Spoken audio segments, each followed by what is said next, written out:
Hi, today I want to talk about two neighborhoods, the Lower East Side and the Bowery.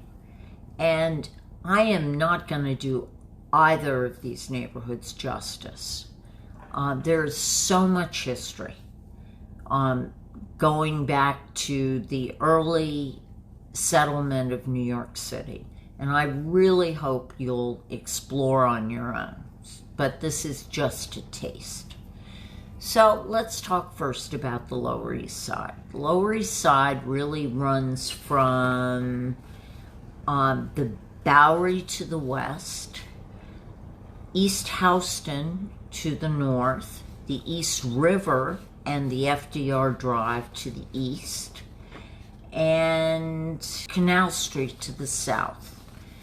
Now, in the early settlement of New York City, it was the Lower East Side was really where the Dutch had a lot of their small plantations or homesteads.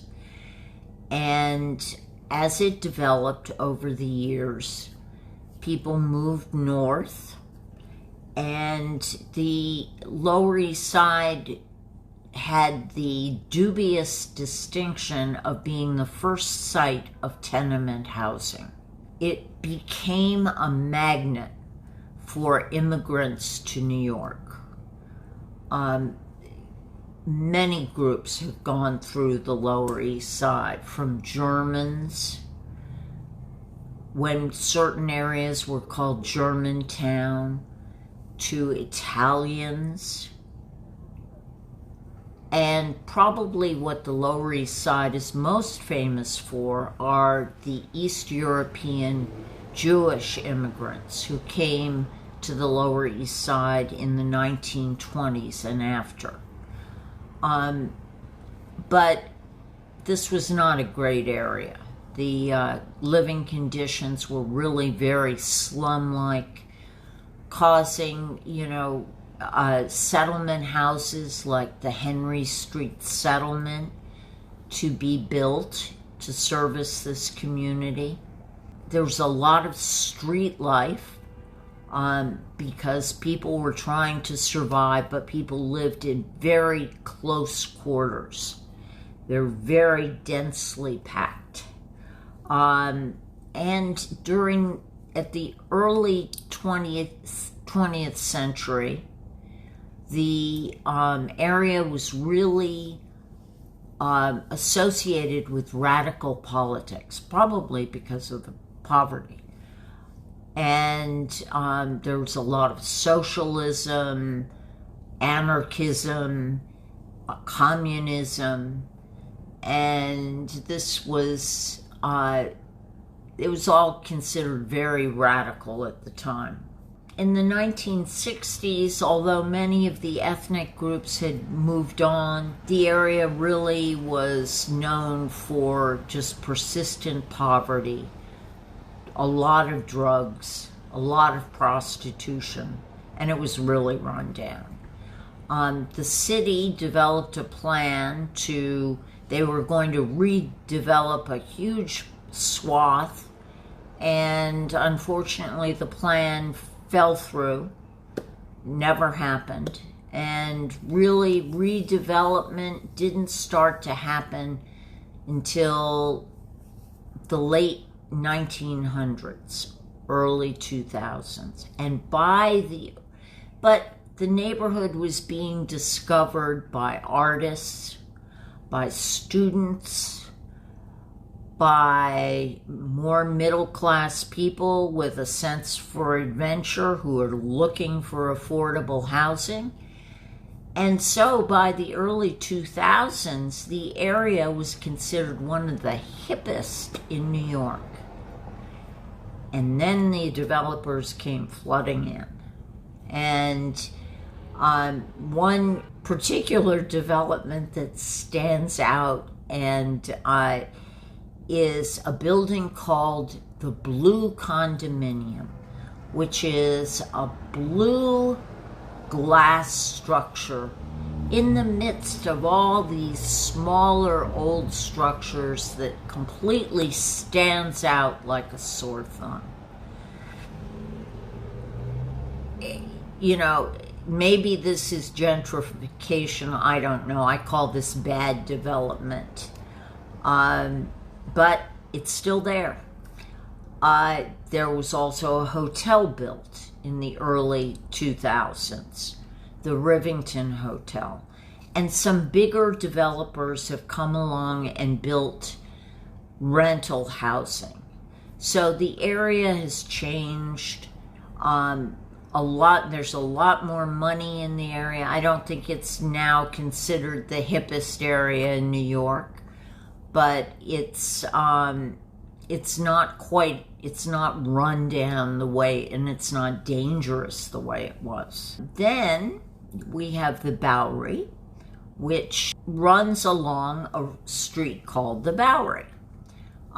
Its history is that it used to be, in the 17th century, it was called Bowery Road, and it ran from Fort Netherland to Peter Stuyvesant's farm.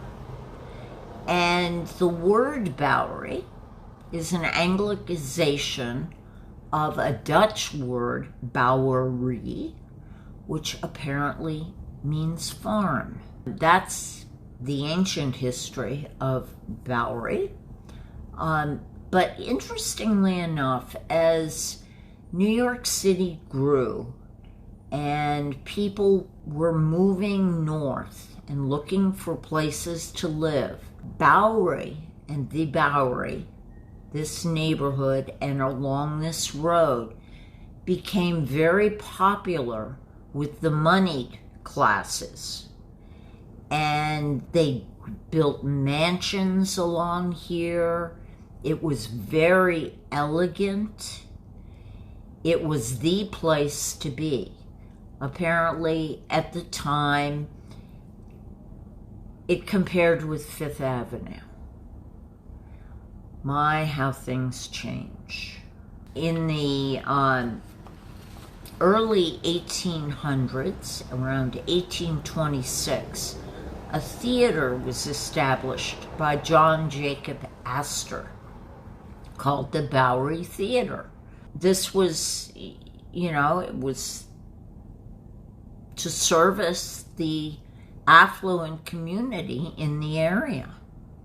Unfortunately, this didn't last, and the area soon became the home of kind of lowbrow concert halls, brothels, and flop houses. Then, by the time of the Civil War, it became an area that became notorious for the first street gangs in America, the Bowery Boys.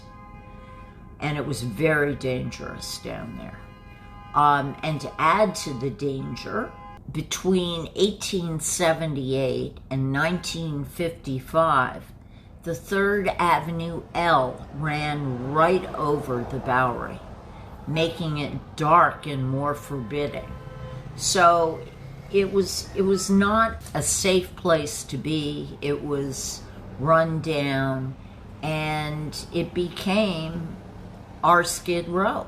It's where people really down on their luck went. And out of that sprang the Bowery Mission, which is a wonderful organization which services and provides for people in need.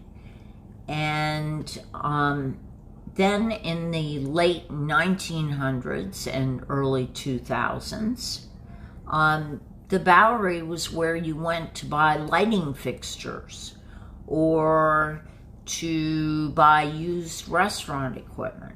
And it also was the site of CBGB's, a club I was familiar with, where many early rockers got their start. I think the early punk scene was found down there. And Patti Smith began her career there. I think even Madonna began her career there. It was a wild place. And and it was enhanced and loved because of its seediness.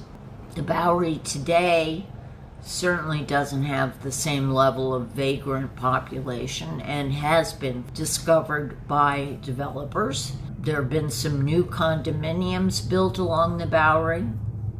There's the new museum along the Bowery. And a lot of the older buildings have been repurposed into condominiums and into also co-ops. So the neighborhood still exists. It's very different than it was before, but it goes on and changes, as all neighborhoods do.